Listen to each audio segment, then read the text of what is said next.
Everyone's chasing the last wave, but what if the real money is always made by the people who showed up before the party started? Today we're going to talk about something that sounds impossible, but happens every single cycle. Predicting which sector explodes before the crowd even knows it exists.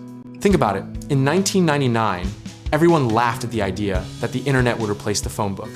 And then a decade later, everyone laughed at the idea that a phone could replace your wallet.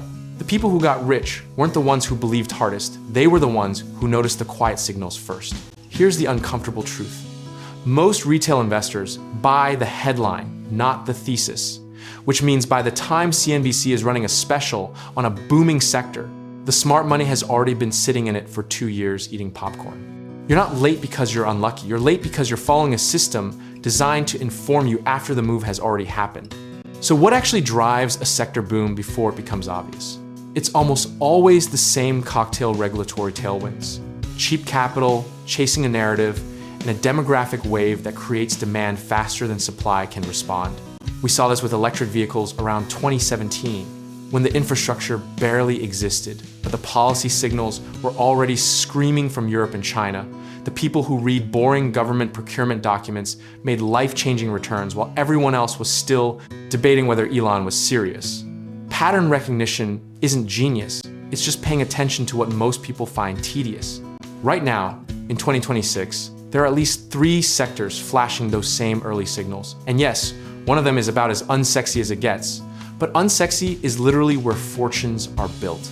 Defense, tech, domestic energy infrastructure, and elder care services are all sitting at the intersection of demographic inevitability and political consensus, which is the rarest and most powerful combo in investing. Now, let's be real. People have been calling AI the next big thing since the 1980s.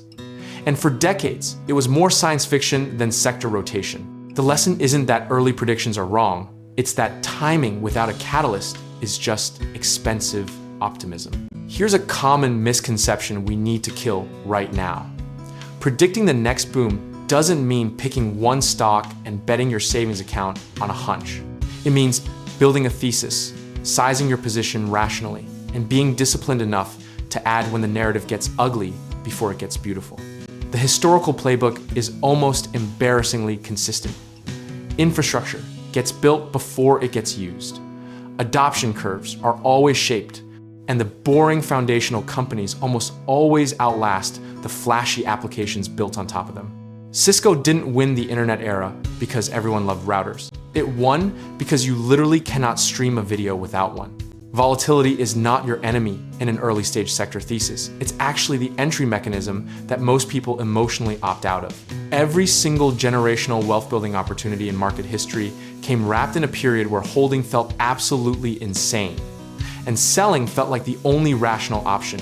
So the discipline isn't in being right, it's in staying sized correctly so that the inevitable dips don't shake you out before the thesis resolves.